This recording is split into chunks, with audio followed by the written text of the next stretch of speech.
Malcolm Roach is here to stay. We're going to break down his big-time extension on today's podcast. Plus, we're going to get Ryan's thoughts on the Luke Wattenberg extension, and we're diving into the Commanders. Plus, some very interesting comments from Von Miller.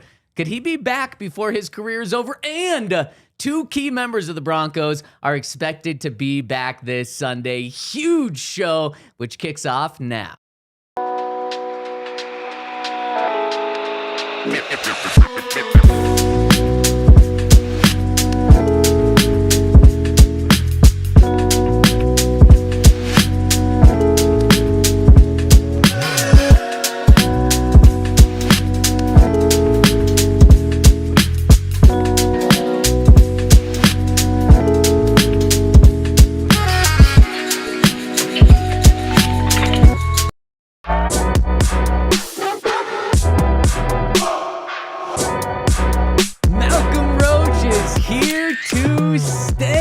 As Ryan would say, the Broncos have a roach infestation now, and we are here to break it all down on a massive show in the Toyota Lounge, driven by your local Farm Range Toyota stores, presented by Bet365. Use that code DNVR365. Place a $5 bet. After depositing $10, you're going to get $150 in bonus bets when you sign up. Ryan Koenigsberg to my left, Henry Chisholm to my right. We got Dion behind the camera and Zac Stevens rocking and rolling with you today, fellas. We got a huge show. And we're kicking it off with a huge extension. Yes, and all of us have a huge extension just thinking about it. Yeah. Wow. Last time I ever make one of my puns before the show, because then you'll just steal it from me. I gave you credit. I know, but it just wasn't used the way I wanted to use it. Well, then use it. The floor is yours. Backfields have a roach infestation from here moving forward if you're playing against the Broncos. I love this part. Everyone needs to just take a moment and enjoy this part of team building. This is the most fun time. It's when you got your guys and now you get to choose which ones of them you're going to keep. And the Broncos just keep on keeping the guys.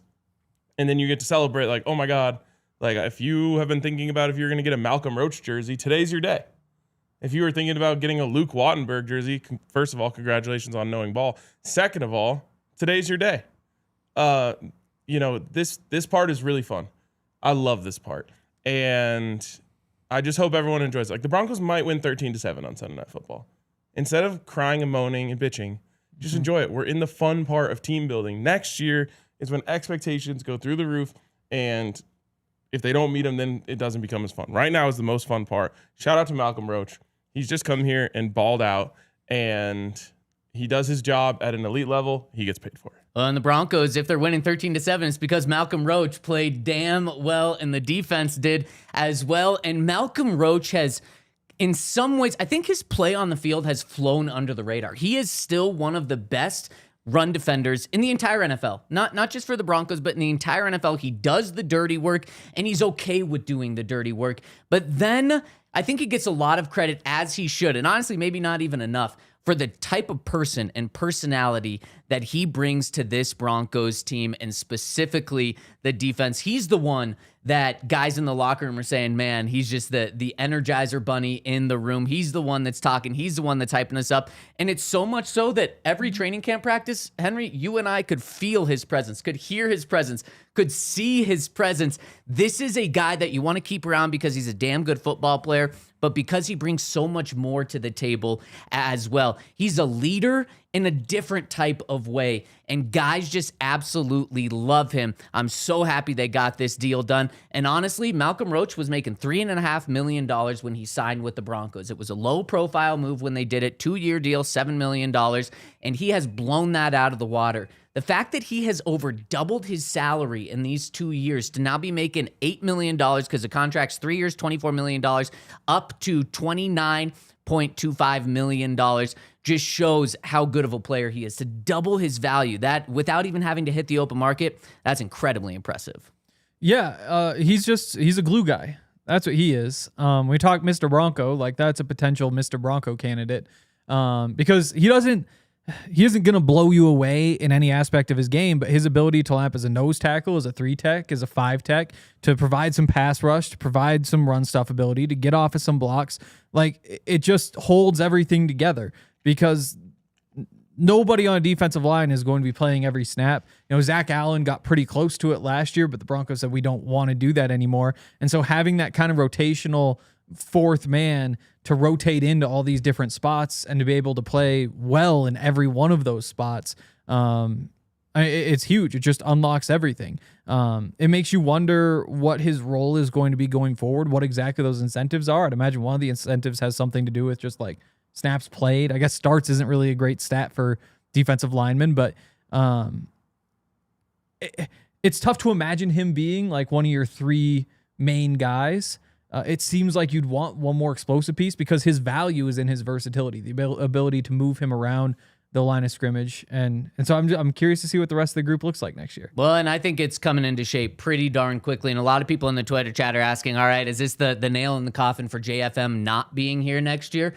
With this ownership group, I don't want to rule anything out because, guys, since in the past 5 days, the Broncos have handed out $90 million in contracts to a center, to a guy that right now is a backup defensive lineman, and your kicker. The Broncos ownership has just been like, yeah, whatever you need. Yep, $90 million? Sure, we'll put that in escrow right now. We're good. We can do that. So with the way that contracts can be made, it's not out of the realm of possibility that JFM signs a deal and the Broncos figure out a way to do it with signing bonus. But realistically, especially with this one, the Broncos are likely going to be trying to replace JFM through a combination of Savion Jones and Malcolm Roach, because I think Malcolm Roach takes an even bigger role. And you talked about his versatility, Henry. I think he takes a bigger role next year paired up with Savion Jones. So while this is good news for everyone, probably not the best news for JFM. But one quick thing on JFM.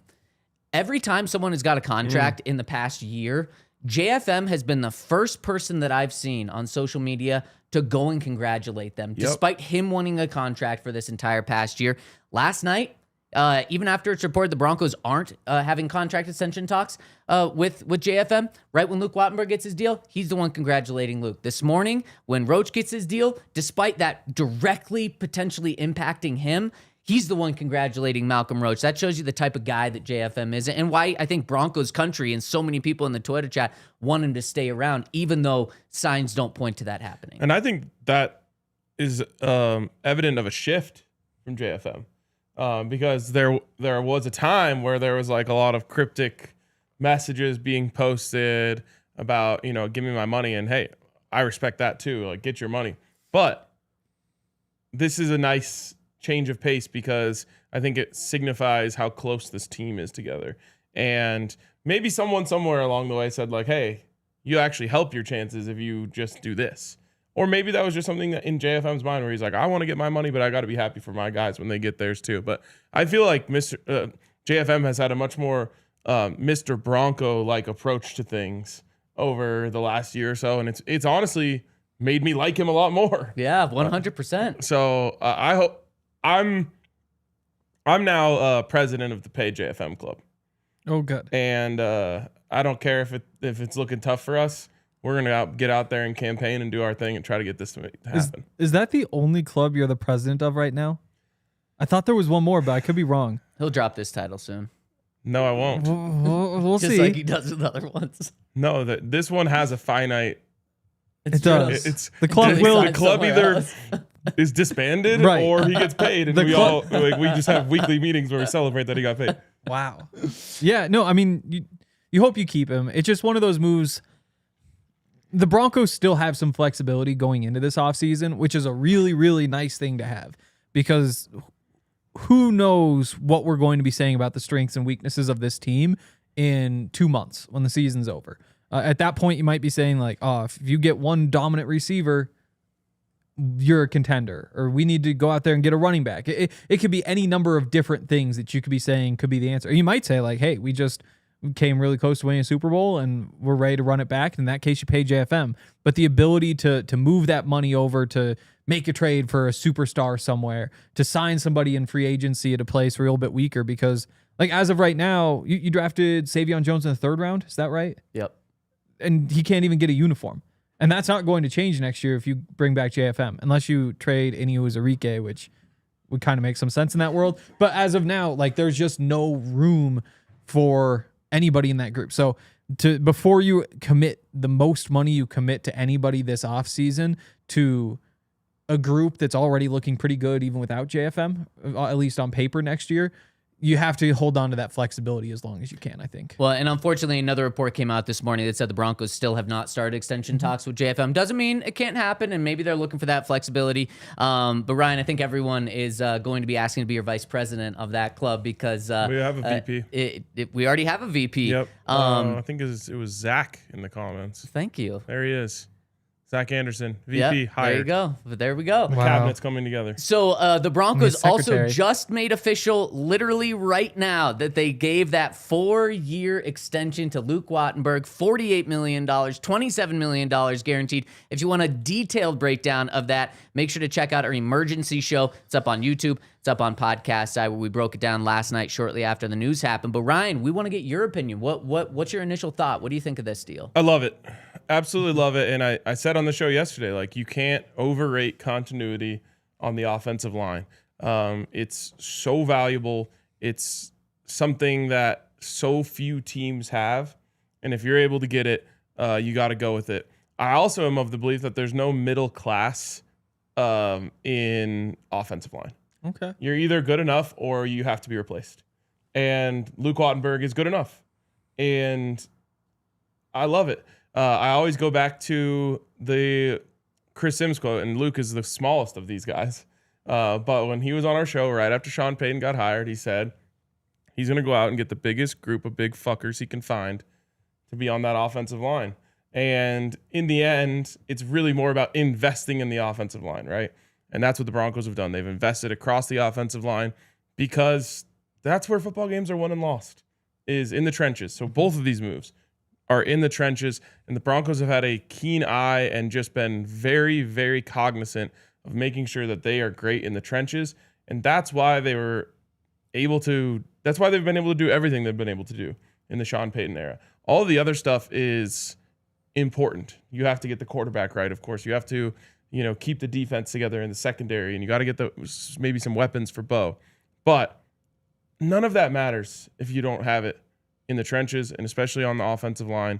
And so Luke Wattenberg comes in here. He does his job well. He's part of a great offensive line. You keep that piece there. Yeah, and one thing that you just can't forget with the center, that is the brain of the offensive line. So there's so many things. No matter how much film you watch, you're not going to be able to see how important he is. And this move, willing to pay him as the 6th highest paid center in the NFL, that just shows how much he's doing that no one is able to see. And I just go back to something that Baldy said. The way that Sean Payton built his team in New Orleans, he got the 2 highest paid guards in the NFL and the 2 best guards in the NFL. And obviously you have a good center there too, because you protect the middle of your offensive line. Well, that's what the Broncos have done with this offensive line. And of course, just paying everyone along the offensive line. This is an investment in Bo, and it's very clear how Sean wants this team built. Absolutely. Yeah. Before we take a break, why do both Henry and I remember there being another really good NFL defensive lineman with the name Roach? There must be a name similar to Roach. And we both thought that they played for the Patriots. And then I looked it up and I was like, Roach, Patriots. Nothing came up. And then I was like, are we thinking of pot roast? But that's not it. No. So why are we thinking that? Maybe you can help us. So in the Toyota chat, drop if you know what Roach that Ryan's talking about. And before we hit a break really quick, I just want to say this is these past 24 hours are huge wins for George Payton. All this guy is doing is winning because, like I said, they brought Malcolm Roach in. Sean Payton made it kind of clear that he wasn't necessarily the guy to be campaigning for Malcolm Roach to be brought in. And it was a George Payton find, even though he was with the Saints. They got him for $3.5 million. He just developed into an $8 million player. Luke Wattenberg, a 5th-round pick who played, 6 years in college, played for so long. Some people thought he was too old. He comes out with having an extra year of eligibility because of COVID. Broncos get him in the 5th round. He develops into a $12 million center. George Payton just keeps winning, and this guy's drafting and developing and then turning key free agent or smaller free agent signings into big pieces. That is how you win championships. And man, the Broncos just keep doing it. So it's a great, great sign. Before we hit a break, Ryan, you're smiling. I'm just, could we be thinking of Willie Roaf? That could be But it. he's an offensive lineman. I remember this being a nose tackle. Roaf might be it.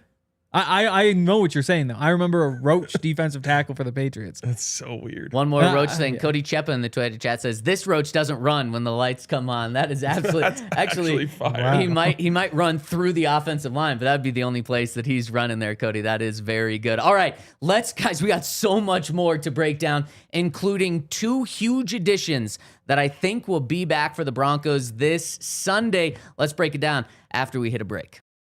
Omaha Steaks. We love Omaha Steaks here. If you're like me, there's nothing better than sitting down with just a big old steak. I will say I don't like them super raw. I like them kind of like Medium rare. Right. I forgot there's all the other words. Yes. I think rare, but yeah, no. Like medium rare, and if anything, like leaning medium, which can be a bit blasphemous to some. But to me, it's just like, I feel like it makes the outside crispier as well. Because I like the... You should order it Pittsburgh medium rare. What does that mean? Extra crispy on the outside, but still not too cooked in the middle. Wow. Well, however you want it, Omaha Steaks is the way to go. They've got USDA certified tender steaks, juicy burgers, cozy and convenient comfort meals, plus tailgating favorites like chicken wings, smash burgers, and big deli style franks. I love a good frank. During the Red Hot sale event, you can get 50% off site-wide at omahasteaks.com.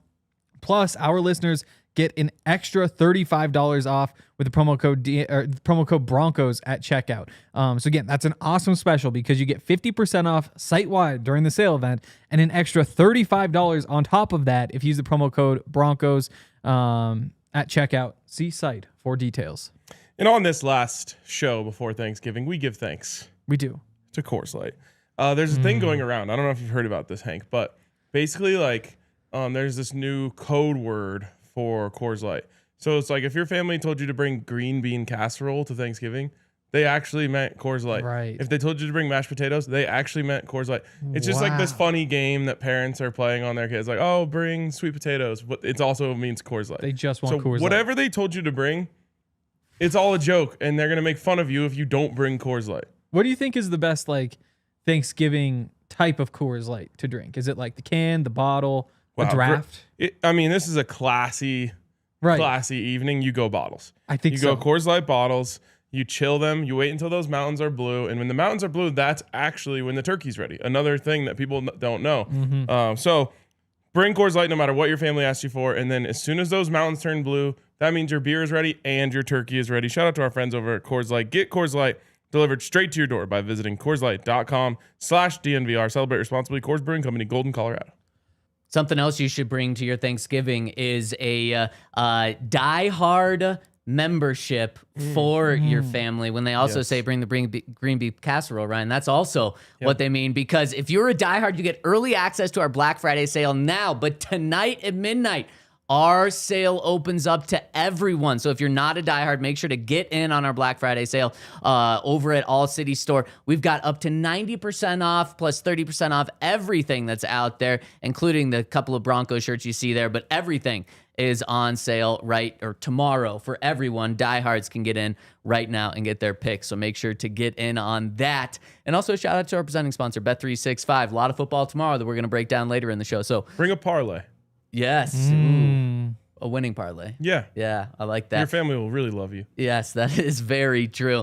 And also bring Alex Singleton and Pat Surtain because, guys, we've got some great news, and I want to tell you about it in the Common Spirit Injury Report because we found out that Alex Singleton hopes to be back for this Sunday's game. That's what he told Good Morning America. He is going to practice today. But, guys, I know more than just he hopes to be back. Alex Singleton is going to 100% be back for the Broncos this Sunday night. What's incredible about this story, he passed full, he got the full clearance last Tuesday. That was 10 days after he had the surgery. He was already running full speed, fully recovered, and he's going to end up missing one game. Cancer is going to keep him out of one NFL game. That is absolutely incredible and just an awesome, awesome story the day before Thanksgiving. That's why I catch it early. It's true. Yeah, because if it spreads, then it's an issue. If you you catch it early, you can treat it a lot easier. And I guess I haven't talked to him in detail about it, but Yeah, it's almost like reminiscent of the injury he had in the spring with the thumb, where it's like you can't play mostly because you have to wait for the wound to heal.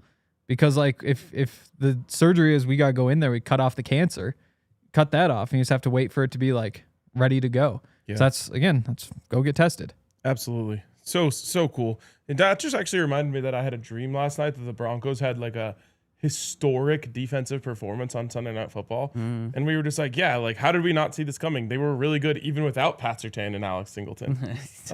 So keep an eye out and maybe like 4 defensive touchdowns. What? That would be massive. We thinking 2 pick sixes and 2 fumble recoveries, or I don't know. Do you guys like? You ever remember a dream right when you wake up, and then the further away you get from it, the less you remember? That's where I'm at right now. I would take just 4 total. I just remember everyone being like, "Oh my god, this is insane," and we were like, "Yeah, we should have seen it coming." Well, Ryan, I think one of those is going to be a Pat Surtain pick 6 because a lot of people that I've talked to that are very close to the situation are very hopeful and confident that he will be back on Sunday. I fully expect him to practice this week, and that typically means that he is going to play. I believe Alex Singleton and Pat Surtain are both going to be back, and then the Broncos are going to be proven right for not putting Pat Surtain on the injured reserve, because that would mean Pat would only miss 3 games with the bye week. He's back for this. The initial diagnosis for some national people saying he was going to miss 4 to 6 games is going to be cut in half nearly, with him only missing 3 games, and I expect him to be back this week. We'll get more clarity as the week goes on, so make sure to follow us on YouTube where we'll be dropping videos throughout the week as well. But, Ryan, I think Pat Surtain might be in your dream with that pick 6. Yeah, he was. And this is great. And don't forget that he would have had to miss another game, right? On top of this one? I think he missed 3. Okay, right. So he was out 4 weeks, really 4.5 weeks. Yeah. But he would have not been able to play in this game, come back for the next one. I love it. I cannot believe how little we're feeling like desperate about this. Yeah. Like we're excited for Pat to return.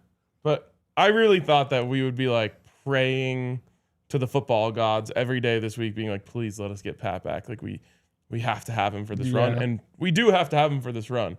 But it's just crazy what an incredible job Chris Abrams-Drain, Riley Moss, Jaquan McMillian, Jahdae Barron, and Vance Joseph did making up for his absence. Right. I mean, you just back when you got hurt, you thought that you were going to be playing Jaden Daniels this week.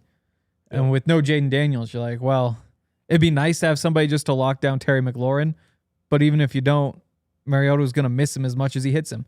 And then the next week you play the Raiders, who we knew were bad a couple weeks ago, but now we know they're terrible. Yeah. Like that offensive line is just lacking NFL talent. Like there's nothing they can do. But no, it's obviously nice to get Pat back, but you're totally right.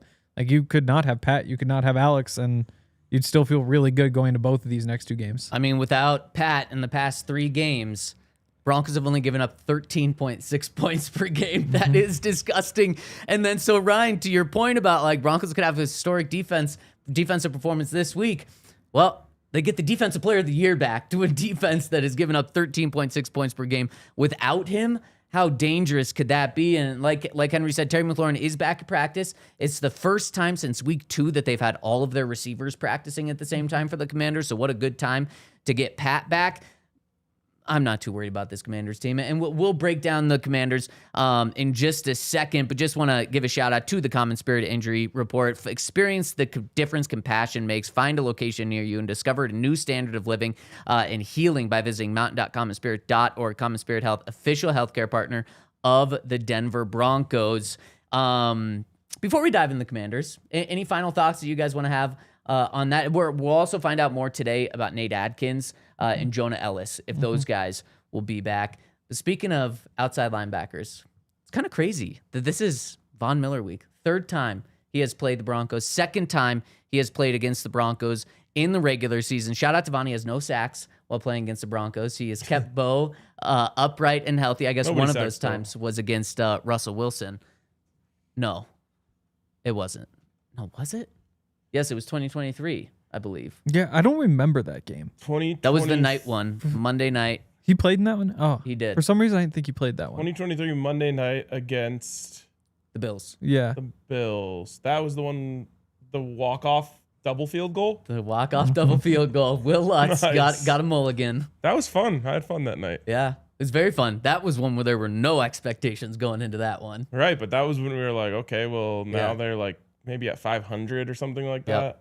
I think that was their 5th win of a 5-game win streak. That's when Courtland Sutton had the most insane toe tap catch in the end zone that you could ever have on 4th down, too, with Russ just scrambling around. But Von Miller is wearing number 24 with the Commanders in Terrible. honor of...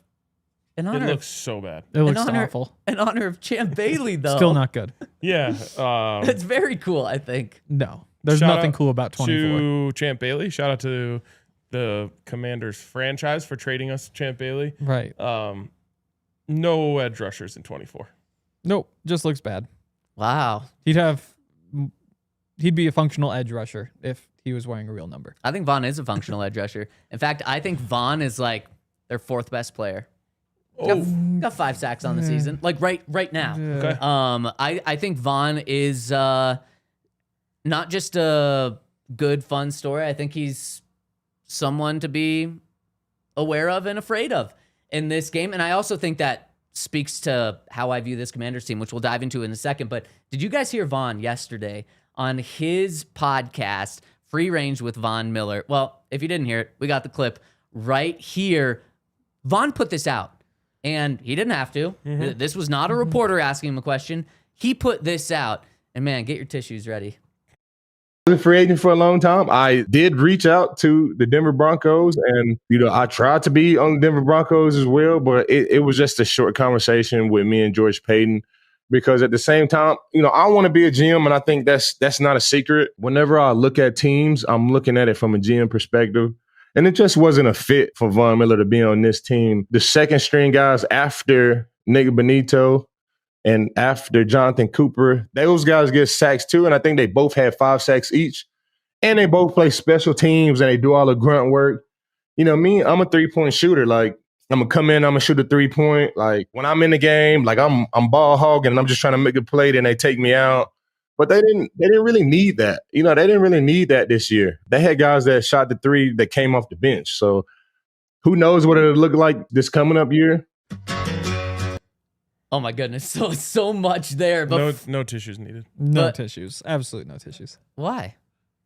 She wasn't that sad. Why would, what would be? Just Vaughn getting in his feelings, wanting to be a Bron. I think that's pretty he emotional. called the Broncos to say you don't need me. I think that hit. No, he called the Broncos to check in to see if they would want to sign him. But then he said he knew that they didn't need him. And then he said it was a quick conversation with George Payton when then he realized they don't need me because they got depth. I mean, essentially what I'm reading into that is George Payton said, sorry, we're good, man. Yeah. But the fact that Vaughn called the Broncos to want to rejoin them is just, man, it's tugging at my heartstrings right now. I can't believe you guys are just so emotionally numb to this. This is Von Miller. That's just what Vaughn always does, though. Like, of course, I doubt he called the Rams.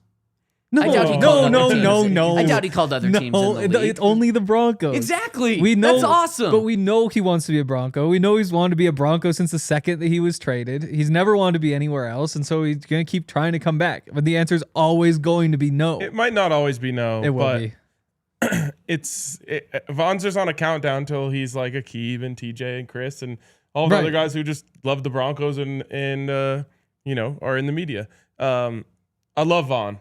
Yes. Appreciate everything he did. It's obviously the right move to have not brought him back. And it didn't line up. I think everyone would have loved it if it did. If you were short one pass rusher this year, Right. it would be great for Von to be back.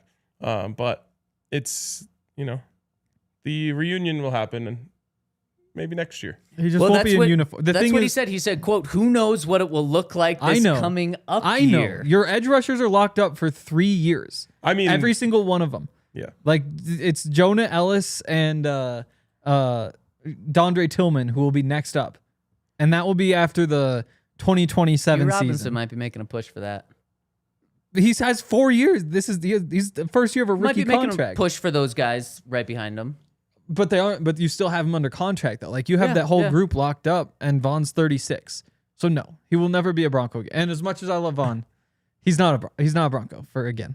Well, he's Broncos as soon as He's a plays Bronco his for last life, game right? in the Exactly. NFL. Ryan, you said don't necessarily write it off. Do you think there's a world in which he's back as a player? No. No, I don't. I think there's a world in which he's back as a not player. Yes. And I think that'll We'd happen. all love it. And we're all going to love it and welcome him back. We all with have our open Vaughn arms. jerseys and we love it. I love Vaughn. I love Vaughn so much that last night I was watching Dancing with the Stars with my wife and her friends and Spencer. He got dragged into it as well. I was watching basketball. And so we saw the finale. My guy won. And Who's then your I guy? was like, oh, remember when his partner, the winning partner, was Vaughn's partner. So then we went back and watched the Vaughn Miller Dancing with the Stars dances last night. It was good. He had a nice little run. Did that pull at your heartstrings, or are you just emotionless now? I cannot say it pulled at my heartstrings. I mean, I agree with you guys that he won't be a Bronco again until he retires. But I can never get enough Vaughn saying just how much he loves the Broncos, calling the Broncos we, saying he wants to be a Bronco. I think it's so. I could hear this exact same story next year with him calling George Payton again, asking to be a Bronco, and essentially being told no. He didn't say my agent called. Just to take a step back, like players don't call GMs and say of other teams and say, hey, can you sign me? No, it's players' agents that do it. I think it's pretty cool that Vaughn is doing this. And hey, maybe he's with the Broncos as a GM. He wants to be a GM someday. It'd be after George Payton retires because he's here forever. You're right, Cody. It was crazy that he was on Dancing with the Stars as an active player right off a Super Bowl MVP. Because now all the players on it was like Danny Amendola last year. Yeah. What was I going to say? I got distracted by that. I don't think Vaughn would like coming back to the Broncos as much as he thinks he would. He'd be on the bench. No, I don't. From a non-football perspective, all of like the coaches that he played for aren't here. All of the front office people that he played for aren't here. Almost all of the teammates that he played with aren't here. They're gonna have a whole different locker room. I feel like it would be really weird. It would be like you think you're going back to a place and then it's completely different. And like he was like the guy in the locker room. I'm sure he would make friends very easily, but it wouldn't be the same where like every single person is looking to him. I think it would just be kind of a little bit awkward, more than maybe he would know. I don't know. The building's a lot nicer than the one that he'd be in next year. When he comes back as a retired player, it just gets that 76,000 person roar at midfield. That'll be way better. And he gets it whenever he wants. He can go to every Bronco game and they'll cut to him every game and Everyone get will lose standing their ovation mind. every single game. Like everybody loves Vaughn, but there's just To be fair, there's that's no how, place for him on the That's field. how it would be if he also signed with the team, though. Oh yeah, it but would be like that just would every make time. negative football sense is the thing. Yeah, and that's why I don't As think he it'll happen said. either. But so that's Von Miller playing against the Broncos this week. He's gonna have that orange and blue in his mind playing against him, especially a 3-8 Washington Commanders team. Like their season's absolutely done. Let's break down this Commanders team. Is he close to having a sack against every team? Might be. We know he doesn't have the Broncos, he's but he's gotta got to be. be close to having it. Right. It might only be the Broncos. That would be crazy. I wouldn't be surprised by that. Yeah. Okay, let's break down this Commanders team after we get a word. Monarch. We love Monarch. It really is the best. You know, this time of year, especially with some daytime basketball going on, the bets are kind of like all over the place. The expenses are all over the place for buying Christmas gifts for whoever you buy your Christmas gifts for. It seems like there's like going out to eat. There's just all sorts of different expenses that pile up. I was back in Montana and had to buy flights 4 days in advance, which was super expensive. And the best way to track all of those finances is through Monarch. It's more than just a budgeting app, although it is the best budgeting app. According to Wall Street Journal, I believe, actually, they said that specifically. But also you can track your credit cards, you can track your investment accounts, retirement accounts, whatever sort of money you have in whatever sort of place. You can just plug it in right there and they'll track it for you. Don't let financial opportunity slip through the cracks. Use code DNVR at monarch.com in your browser for half off your first year. That's 50% off your first year at monarch.com with code DNVR. And muchas gracias to our friends over at Taco Bell. There's a thing going around, Hank. I'm not sure if you've heard of this. Is it a taco? But it's a joke that people are playing on their parents. Oh. And it's if they tell them like, hey, you guys are making the turkey this year, What they actually mean is bring us a shit ton of Buffs boxes. So it's like, oh, like, hey, like you're in charge of the turkey, Mom, right? You got this. It's all a prank. Because if you don't just go get a bunch of Buffs boxes, your kids are going to make fun of you. And you don't want that. No. Everyone wants a Buffs box more than they want turkey. That's just a fact. And there's unconfirmed rumors that was actually what they ate at the feast that led to Thanksgiving. A Buffs box? They were just having Buffs boxes. Wow. And don't let history fool you. No, the Buffs box, greater than turkey. Get yourself a Buffs box this Thanksgiving season and make your family happy. Plus, there's only 1 week left. It sucks. So you should just buy all the Buffs boxes and bring them to Thanksgiving. $7 for Taco Bell Classics and a player collectible cup. Live Moss at Taco Bell.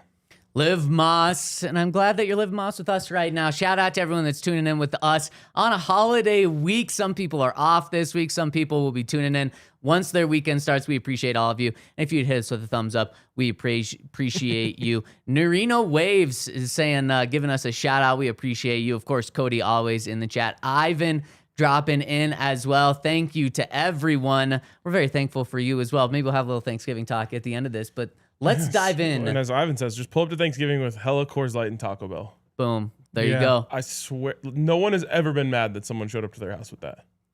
No. My mom would be mad. Unless it was like a stranger. Well, like during Thanksgiving, if I did that tomorrow, my mom would be mad at me. Everyone else at the party would be happy. Yeah. Because, fair she's trade. the one that's like, it's true. Yes. Because everyone would want to eat that food. Exactly. Yeah.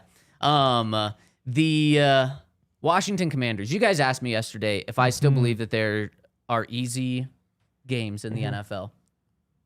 After doing even more digging on the Commanders, this is one with the caveat that Jaden Daniels does not play, and it does not seem like he's going to play. It's unlikely, but my answer to this does change if he plays, and that would be a massive mistake for the Commanders to do that with Terry McLaurin back. If he is fully back by Sunday, it makes it obviously a little more difficult because he's simply their best player right now. But guys, this Commanders team's really, really bad. I thought their 3-8 record might not really reflect how bad they are. No, they're worse than their 3-8 record. Guys, they're a bottom 10 offense in every category outside of rushing, and I have some reasons why their rushing game has been really bad in recent weeks too. And their defense is terrible. Terrible. They have Bobby Wagner, they have Von Miller, and those might be the only two bodies that step on the field for them on the defensive side of the ball because they are. I hate this. They are bottom. It's just the facts. Frankie Louvu. They are bottom. They give up the second most yards per game. They give up the most yards per play in the NFL.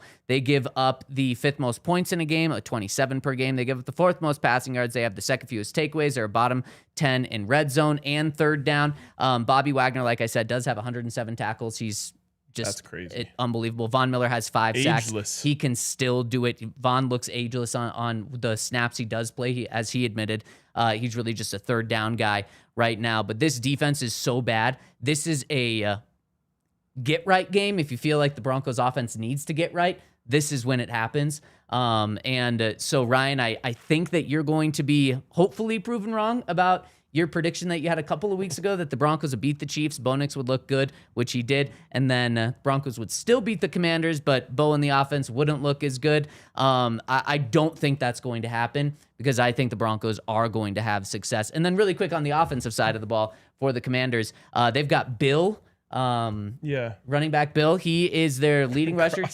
Yes, exactly. He is their Running back Bill. That's what they call him. Running back Bill. He is their leading rusher. He is their number 1 running back. He is their biggest weapon this year because Terry McLaurin has missed a lot of games. Guys, in the past 5 games, the most rushing yards he's had in a game is 38. He's fallen off a cliff. Yeah. And they have Marcus Mariota instead of Jaden Daniels. Again, Terry McLaurin will help, but if Pat Surtain's back, not worried about Terry McLaurin at all. I'm just trying to be honest with you guys. This is a bad football team. Oh, yeah. It is a bad football team. What would you say about the Raider defense? Really bad. Broncos only scored 10 points against them, and that was 2 games ago. Yep. 3 of them were just gifted. Right. Broncos also scored 22 against the Chiefs. Absolutely. Broncos had a bad game against the Raiders. And, totally. And they might do that against the Commanders, right. But I don't foresee that happening. What's wrong with Jacory? Why we got to go with Bill? I like Jacory. I don't know, but he went with Bill. It's like Woody Right. Marks. What's wrong with Jaquavius? Maybe I'll just go with Jacory. I like that. Jacory Chisholm. Right. Yeah, that works. Right. It kind of does, doesn't it? By the way, you calling him running back Bill unlocked a memory from my childhood where my grandparents had a friend named Bill, and I was like, what's his name? And they're like, it's Bill. But for some reason, I thought they were going to tell me his whole name. So then I was like, just plain Bill? They're like, yep, just plain Bill. And for the rest of time, he was known as just plain Bill. Wow. Wow. That is great. One thing really quick, because anytime Shout that I out say Just Plain Bill. anytime I say an opponent is easy or guarantee a win, people freak out in the Twitter chat, like our friend ART13 is doing. Says any given Sunday, our Broncos still need to show up to play. If they don't, the Commanders will win. I mean, of course, the Broncos have to show up to play. That's why you play the game. But what I will say, and what I remind people every time that they freak out about me being confident in the Broncos a lot, since Bo Nix and Sean Payton have been together, since the start of the 2024 season, they have not lost a game that they should have won. And when they have been favorites, they have won every single game, including this year. They were I think they were 1 point underdogs against the Colts on the road. They were a couple of point underdogs against the Chargers on the road. The Broncos, we've been so used to over the past 10 years, them losing games, like the year before against the Patriots. When they came in here, Broncos supposed to kill them. They did not win that game. But in the Bo Nix and Sean Payton era, they have won every game that they should. So the Broncos, and that's a key thing to make a good team and to make a great team, is you get 12 to 15 wins in a year because you don't lose games that you should. Now, you don't win every game because you play some good teams throughout the season, but you win every game that you should, and that's what the Broncos have proven that they do. And I'm sure at some point in the Bo Nix and Sean Payton era, they will drop a game where they are favorites, but it has not happened yet, and I do not think it's happening this week. I'll be more curious to see what their record is against the spread in those games as favorites. And look, I'm very confident the Broncos are going to win. I'm just not confident it's going to be easy. And they haven't given me enough faith to believe that they're going to make it easy when it should be easy. And really, there's just not that many times in the NFL where it even should be easy.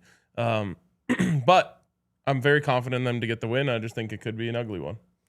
So Still low they're scoring. Yep. Yeah. they're 10-5 against the spread as favorites since Bo came. They did lose Pretty the damn Colts good. game. They were a 1 point favorite. So very, very slight favorite. I don't know. I think that might have been flipping line. All I know is that StatHead has it counted as a 1 point favorite. Okay. So who knows? Maybe they took it early or late or whatever. Yeah.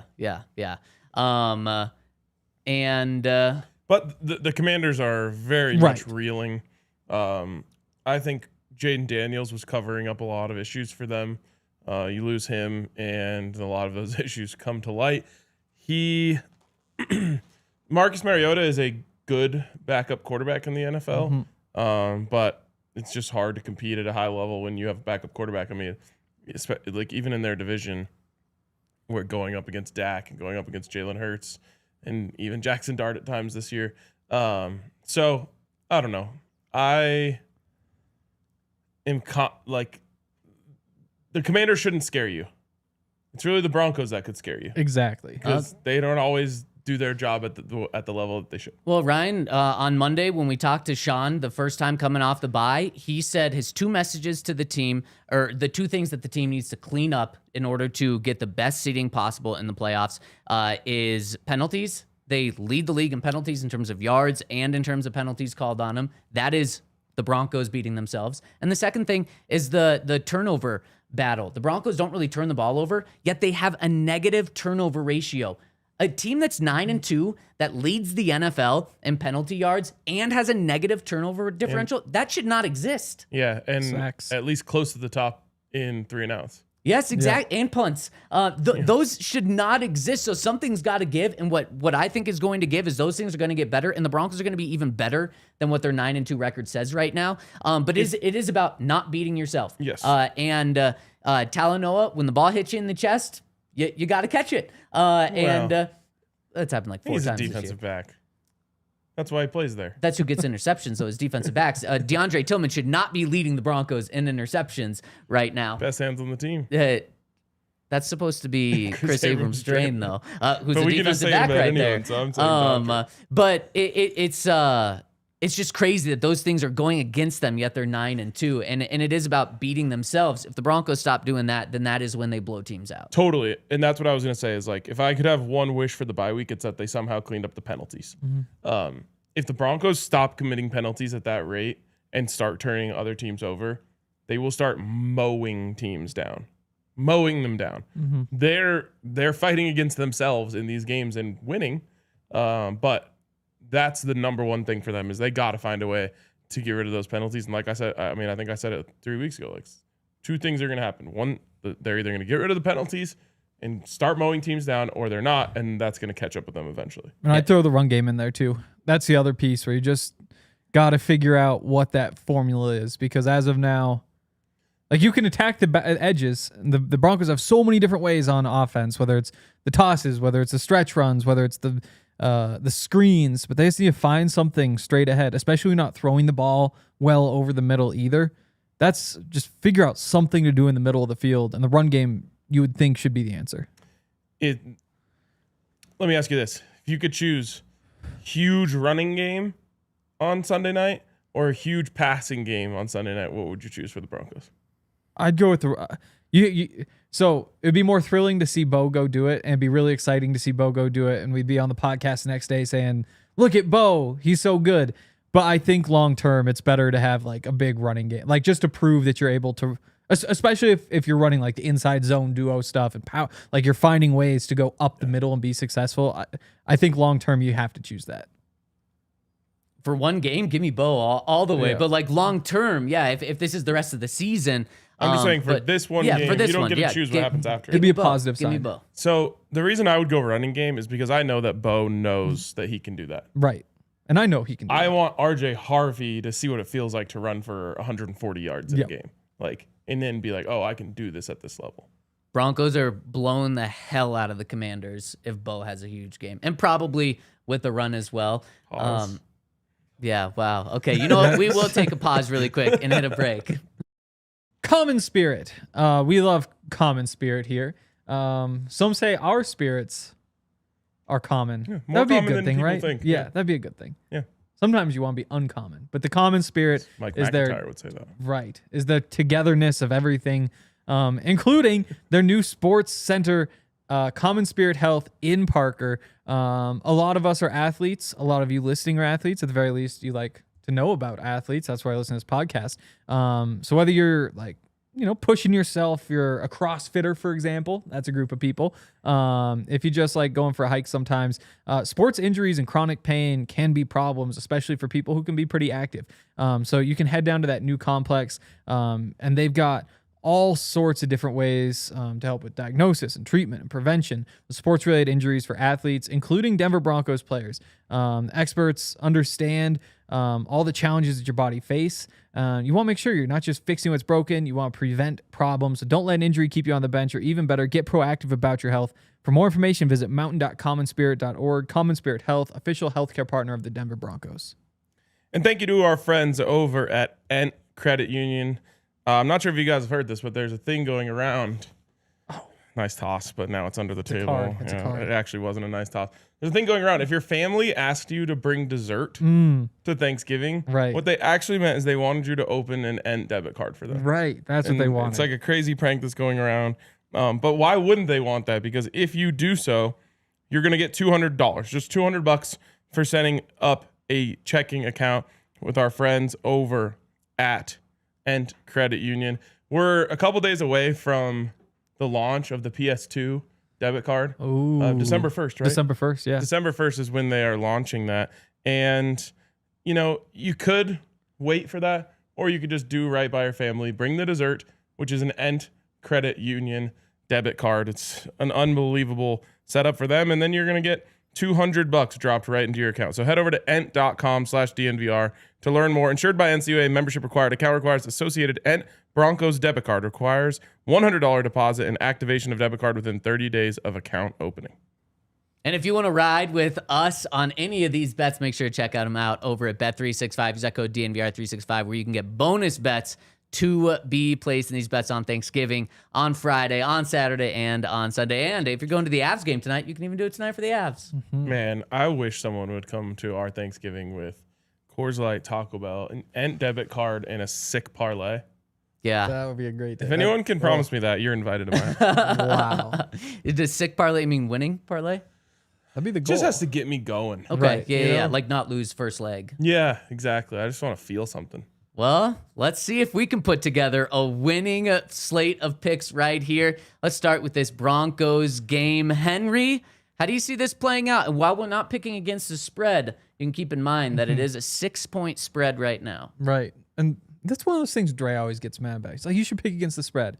Broncos fans don't care if the Broncos cover. They care if the Broncos win. Great point. Right?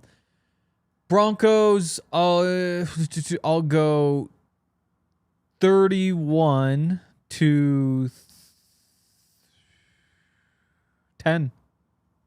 And you're out here saying it's not an easy game. I'll go 9. Give it 9. 31-9. Sorry, 31-9. I love it. I love it. And also in the Twitter chat, let us know if you or drop your score prediction. If you're not tuning in live, hit us down below with your score prediction as well. We got Cody with 25-10. We got Neutral with 38-13. We got Ivan 24-6. Henry's dropping in with a 31-9. Ryan? Oh, for the vibes, I want to pick that, but I can't pick against my own prophecy, which the first leg was right. Like, we'll take that trade, right? My prophecy was they're going to beat the Chiefs. Yes. Bo's going to look great. Yes. And then they're going to, like, disappoint America or Yep. whatever on Sunday Night Football and Yep. barely beat the Commanders. We like that prophecy. We do. Of course. It ends in 2-0 for the Broncos. It I can't does. pick against it. So I'm going to say 13-7 Broncos. All right. I like that you're sticking with it. You're going with the push for the bettors out there. Definitely the under. Actually, what is the over-under on Bet365? I don't know. I imagine it's right around what Henry's score is, being a total of 40. I am also going a blowout win for the Broncos. Give me 34-10.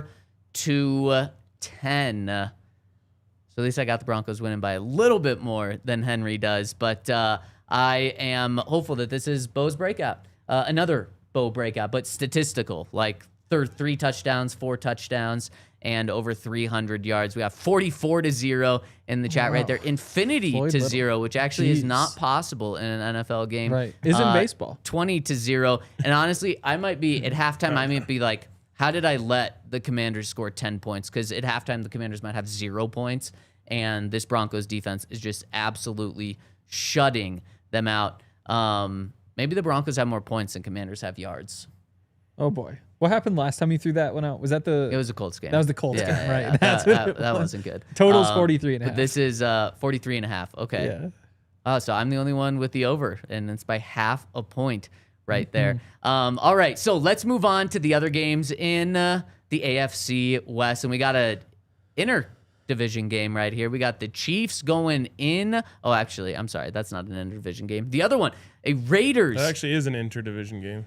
Depends It's on... not an intra-division game. Right. Wow. Right. Never realized that. Yeah, English is important. Yes. Let's go with the Intra-division. Think of it like the interstate. It's a road Or that like, goes across. I always think of it Means as baseball. intra. Interleague play. That's when you play the other league. Right. So inter is within the division. Nope, No, intra. that's out. So let's go with the intra-division game. We got There the we go. Raiders taking on the Chargers. Can the Raiders pull this off? Why are those words more different? Yeah, it's That's that kind gets of me. crazy. Sorry to everyone who's trying to learn English as a second language. Yeah. It's the second language to me, I guess. So Raiders, can they pull it off? Jeez. No, not at all. Yeah, no, this is unfortunately Chargers. Yeah, that's all the Chargers way. easy. Um, It will be super ugly though. Take the under. I've never tracked if there's such thing as a new OC bump. I know all about the new head Interesting. coach bump. Right. there wasn't a new special teams bump for the Raiders. The Raiders are in shambles. They're firing everyone. Yeah, that's are. great. And you wonder, I mean, there's legitimate talks going on. Is Pete Carroll going to make it through this? No way. Yes. Like, yeah, after the season. Physically? No, I hope Those are the talks I'm having. That's the only wish to the Raiders think that it's I'll more give mental them. for him. I hope. Wow.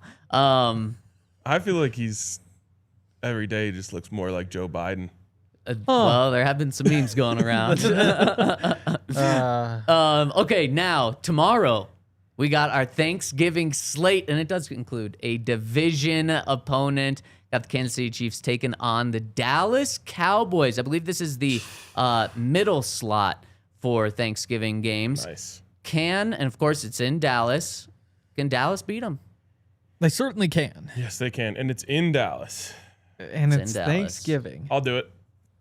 Give me the Cowboys. I love it. I absolutely love it. And man, the Cowboys have not felt this good all season. They probably haven't felt this good in a long time. Right, they're riding high. They're riding super high. They're at home, Thanksgiving. The vibes are finally back for them. Like Jerry Jones, his plan is maybe actually working crazy enough. Yeah. Like, What plan is that? Just the trade for Quentin Williams? well, it based off of the trading Micah Parsons, and the whole time he was like, well, Michael couldn't defend the run, so we need guys that can defend the run. And actually now they're defending the run pretty good. Yeah. Right. So Can they actually, we're defend? going to pick this game twice because we're going to pick it against the spread and we're going to pick it straight up. This one's straight up. So Ryan, you're I just guess- going straight up Cowboys. That means I'm I picking just the struggle to Cowboys figure out against the spread too. what I take away from the Eagles game. Because, like, it was fluky to come back from down that much. It was kind of fluky for the Eagles to be up that much in the first place. I don't think the Eagles are that good. But then you have the Chiefs. This is total toss-up, so I'll go with the Cowboys. You go with the Cowboys, and I guess straight up, I'm going to go Chiefs. But for our next picks against the spread, Chiefs are 3.5-point favorites. Cowboys for sure. Absolutely. Getting those 3.5 points right there. Really quick, because you mentioned the Eagles. I actually think the Eagles are extremely good this year. I don't think they're getting enough credit because of what the Rams are doing, and the Rams deserve a ton of credit. The Eagles and Broncos have the best record in the NFL in one-score games. They're both 7-2. Right. And the Broncos beat the Eagles in a one-score game. So the Broncos are the best team in one-score games. And what happens in the playoffs? Most of the time, one-score games. So that is true. very, very good sign for the Broncos once they reach the playoffs right here. And also, guys, for the first time, if the Broncos beat the Commanders, this will be the first time since Super Bowl 50 when Peyton Manning was here that the Broncos have had back-to-back 10-win seasons, which in Sean Payton's first 3 years as a coach, doing that in his second and third year, incredible. Was the over under 9.5 or 10.5? I think it was 9.5. Yeah. Crazy. So it can hit in week 13, 12. No. Thinking about 13. Yeah, 13. Yeah. thinking about 12th this game, though. Eagles-Cowboys game now has me way more nervous about the Commanders game, which is not the feeling I wanted to leave today Why with. is that? Just like, again, it's all the one-score games, and I look at the Eagles and say, like, oh, it's just fluky. Like, you're not that good if you're beating the Vikings by 6. And you go through, and they just kind of keep doing it, and then eventually the magic ran out, and so then I just had a dark spot. But I have 2 minutes to get this dark thought out of my head. Yeah. Well, think about it this way. The Chiefs were really good in one-score games last year. Right, And then they just rode it all the way to the Super Bowl. right, which they lost. I'd take a Super Bowl loss, though. Yeah, you No, would. I wouldn't. Don't sign me up for that. I'm not signing you up for it, but you'd still be happy on the whole about the season. So you would turn that down right Yeah, now? oh, yeah. If I give you a Super Bowl loss right now? Oh, yeah. Well, yeah, you have We're to here turn for it down. rings. You Yeah. have to turn I it would down. take it. No. What? No. you wouldn't. You need more time to think about this. No, Are we? the Broncos? We're the optimists here? Think about how. No, I'm the optimist No, here. you're saying you take a loss in the Super Bowl. Because think about how the expectations will be blown out of the water this Yeah, year, that's not a and good then thing. next year. Yeah. Yes, it is a good Well, thing. no, okay. I This year's expectations will be blown out of the water. Right. But now you set this new bar that can Yeah. only be eclipsed by winning the Super Bowl. Yeah. But you That's were where right the there. bar You should had be. it. You Hitting there that is was so hard. a great right. No, to me, Man, if the Broncos don't make the Super Bowl, I'm going to remind you guys of this. I'm not here to And say, exceed damn, expectations. They should have. The only should've reason we rode would with want to me. make the Super Bowl is to win the Super Bowl. Okay, when the Broncos win the Super Bowl, So think you- about what we're gonna be saying. So, You wanted them to so lose. if you Accepted the don't, loss. yeah, and I'll eat that, and I'll eat that. It would be a really fun trip to the Bay Area for us. I'll say that.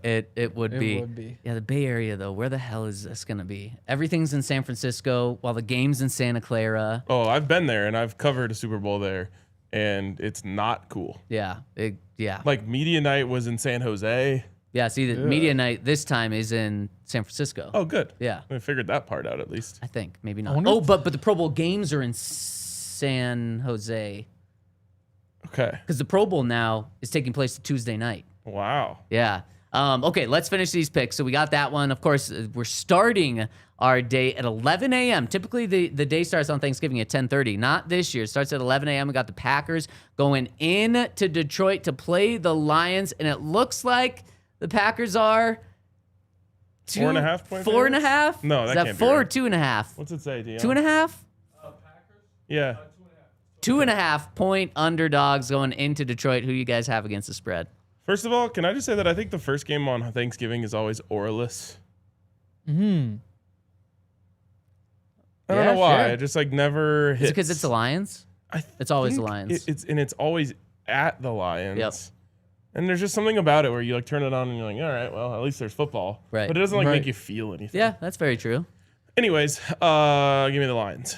Going with the Lions there, covering the 2.5. Before we get Henry's pick, we're going to finish this show in overtime. Go to the DNVR.com to round out the show in overtime. So Ryan is going with the Lions 2.5. Henry?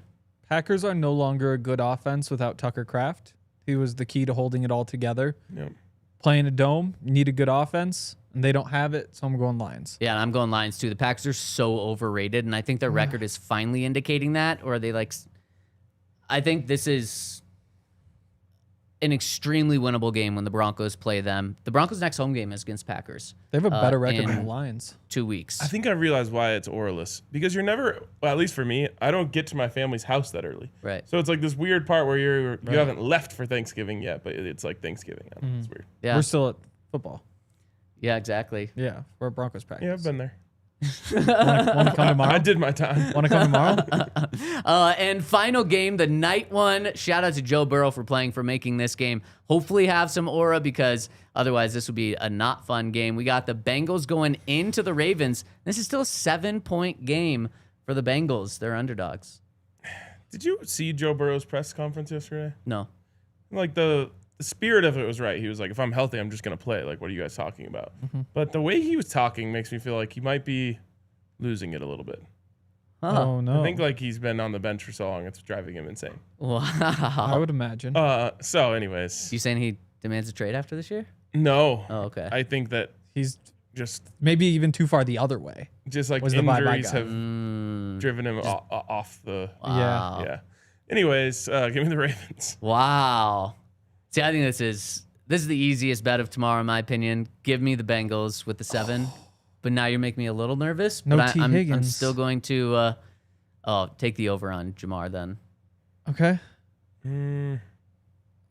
Spitting Jamar. Right. Stop spitting. Right. Yeah, I'm spitting does all happen in too on the often, Jamar bets. Ravens. Like, what if Sean didn't like a question that we asked and he just spit on us? What if that's the new form of just... If someone spits on you, you have to throw hands immediately. Well, that was kind of what Yeah, Mike Tomlin said. His answer to that, Yeah. of like, are you okay with the way Jalen Ramsey reacted to it? And he's like, if someone spits on you, you can do whatever the hell you want. Yes. Yeah. I think it might be the most disrespectful thing you can do to someone. Yeah. At least is. in like that sort of Yeah. interaction. Yeah. Henry? Ravens. I'm going Ravens. Wow. All right. I don't Well, like it, but I'm doing it. Maybe my bet isn't as easy as I thought it was with these two guys disagreeing with me. Well, that's going to do it for today. Happy Thanksgiving. We're very, very thankful for every single one of you that tunes in with us, whether it's on YouTube, on the podcast side, every single day. We will be back. We're going to take Thanksgiving off, and then we'll be back for the game on Sunday, night game. So tune in with us all night, starting around 5:45 with the pregame. Then we're going to be rolling with you for a watch along, then the post game after. And we're going to be talking about the 10-2 Broncos on Sunday night. That's crazy. It's awesome. What a time to be alive. Thankful for that 9-2 record as well. Shout out to everyone tuning in. Hit us with a thumbs up. Have a very, very happy Thanksgiving. Make sure to bring the Coors, the Taco Bell, the Ent, Yep.